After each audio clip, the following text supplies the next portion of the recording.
Hello friend, welcome to Bisma classes. आज का topic होने जा रहा है हमारा यौगिक आहार संप्रति। दोनों एक प्रकार के क्वेश्चन हैं, तो देखेंगे इसको। सभी छात्रों को इम्पोर्टेंट है। दोनों का आंसर सेम ही होगा, मैं आपको पहले ही बता देती हूँ। पहले हम देखेंगे यौगिक आहार का अर्थ है, यानी कि यौगिक आहार का तात्पर्य यह है कि एक ऐसा आहार जो शरीर, मन और आत्मा तीनों को शुद्ध और संतुलित पोषक प्रदान करता है। योग शास्त्र के अनुसार भोजन न केवल शरीर और पोषण देता है, बल्कि हमारे मानसिक और आध्यात्मिक विकास पर भी गहरा प्रभाव डालता है। यानी कि हम कैसा भोजन करेंगे उस पर हमारा मानसिक और आध्यात्मिक चीज़ भी प्रभाव पड़ता है, दोनों पर। क्योंकि अगर हम शुद्ध और शाकाहारी भोजन करेंगे तो हमारा आध्यात्मिक यानी कि आध्यात्मिक विकास ज़्यादा होगा, मानसिक स्थिति भी अच्छी रहेगी। लेकिन अगर हम तामसी भोजन का इस्तेमाल करते हैं तो हमारा स्वभाव हमेशा तामसी टाइप यानी कि गुस्सा, चिड़चिड़ापन जैसा होता है। तो ये एक आहार का बहुत ही इम्पोर्टेंट मतलब होता है, महत्व दिया जाता है कि जैसा हम भोजन करेंगे हमारा वैसा ही असर दिखेगा। अब हम देखेंगे यौगिक आहार की विशेषताएं।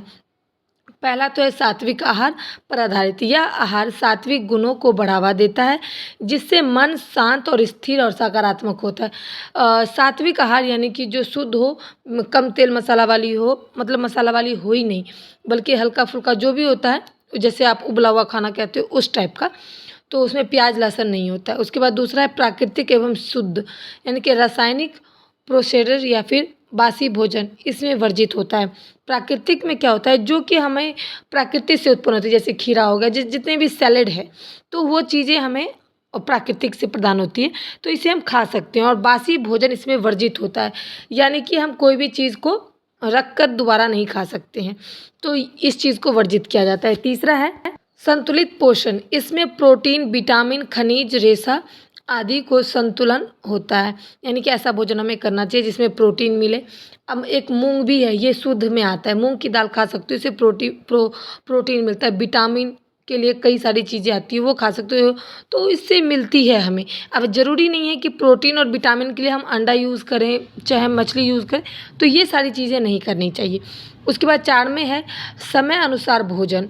योग में सूर्योदय के बाद और सूर्यास्त से पहले भोजन का उत्तम माना गया है, यानी कि समय के अनुसार भोजन करना चाहिए। सूर्योदय के बाद यानी कि सुबह होने, जैसे सूर्योदय हो जाता है सुबह, तो हमें खाना खाना चाहिए। सूर्यास्त से पहले यानी कि रात का खाना स्किप करना चाहिए, शाम के समय सूर्यास्त से पहले ही हमें भोजन कर लेना चाहिए। 5 में आता है शुद्ध चित्त हेतु अनुकूल। यह मन को एकाग्र संयम बनाता है, यानी कि शुद्ध भोजन करने से हमारा मन, हमारा चित्त एकाग्र होता है, तो हमें इस टाइप का भोजन करना चाहिए। उसके बाद देखेंगे यौगिक आहार के प्रमुख तत्व कौन कौन से हैं। जैसे कि आपको लगता है क्या खाना चाहिए, कई प्रश्न उठते होंगे आपके मन में जब हम ये क्वेश्चन करवा रहे हैं। तो देखेंगे क्या खाना चाहिए। फल में सेब, केला, पपीता, संतरा आदि का सेवन करना चाहिए।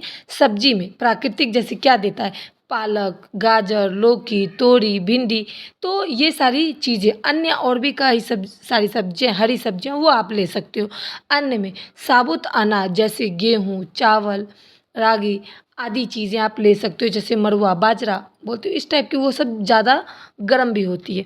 उसके बाद दूध लेना चाहिए। दूध, दही, छाछ, पनीर आदि ये सारी शुद्ध और सीमित मात्रा में खानी चाहिए, जिससे हमारा मन भी शांत रहता है और हमें कई प्रकार की चिंतन जो होती है वो ख़त्म हो जाती है, और हमें अच्छा चित्त, मन जो है वो अच्छा होता है। आप देखेंगे ड्राई फ्रूट जैसे होते हैं, सूखे मेवे, बादाम, अखरोट, किशमिश आदि। जल स्वच्छ, उबला या तृप्त मात्रा में, जैसे कि आजकल उबाल कर कोई नहीं पीता है, आरओ का पानी पीता है ना। प्राकृतिक मिठास, गुड़, शहद, ये सारी चीज़ें हमें खानी चाहिए। उसके बाद देखेंगे योग और यौगिक आहार का संबंध क्या है। योगा अभ्यास करने वाले व्यक्ति को यौगिक आहार अत्यंत आवश्यक है, यानी कि जो लोग योग करते हैं उनको यौगिक आहार देना बहुत ही ज़रूरी है।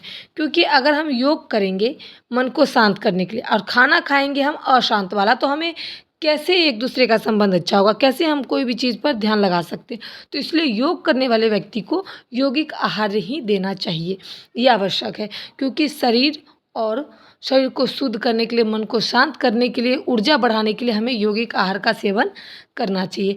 यह आहार ध्यान, प्राणायाम, आसनों की गुणवत्ता को बेहतर बनाता है, यानी कि एक काफ़ी समय तक बैठने के लिए, काफ़ी समय तक व्यायाम करने के लिए ये जो आहार है वो लेना बहुत ही ज़रूरी है, तभी जाकर हम योग कर सकते हैं। यौगिक आहार के ज़रिए ही हम योगा अभ्यास ज़्यादा समय तक कर सकते हैं।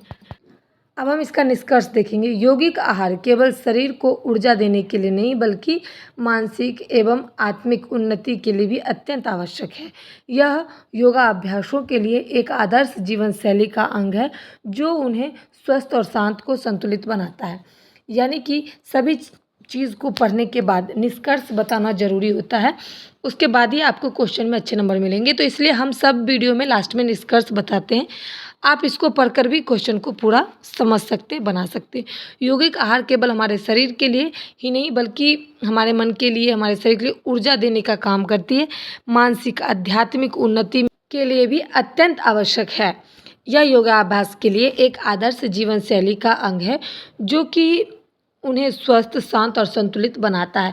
योगा अभ्यास हमारे जीवन शैली को जीने के लिए सिखाता है। हमारा जो जीवन शैली है वो कैसे जीना चाहिए, कैसा लाइफस्टाइल होना चाहिए, वो बताता है योग के ज़रिए से। तो उम्मीद करती हूँ योगा आहार के बारे में एक-एक वीडियो मैंने आपको एक-एक लाइन क्लियर करा है, एक-एक टॉपिक क्लियर करा है। और फिर भी कुछ पूछना है तो कमेंट ज़रूर करिएगा। वीडियो पसंद आए तो अपने दोस्तों के साथ ज़रूर शेयर कीजिएगा और नए हैं तो चैनल को सब्सक्राइब कर लीजिएगा। जल्दी अपडेट पाने के लिए व्हाट्सएप लिंक को फॉलो कर लीजिएगा। वीडियो पसंद आ रहा हो तो सुपर थैंक्स देकर जाइएगा। Please like share support. Thanks for watching my video.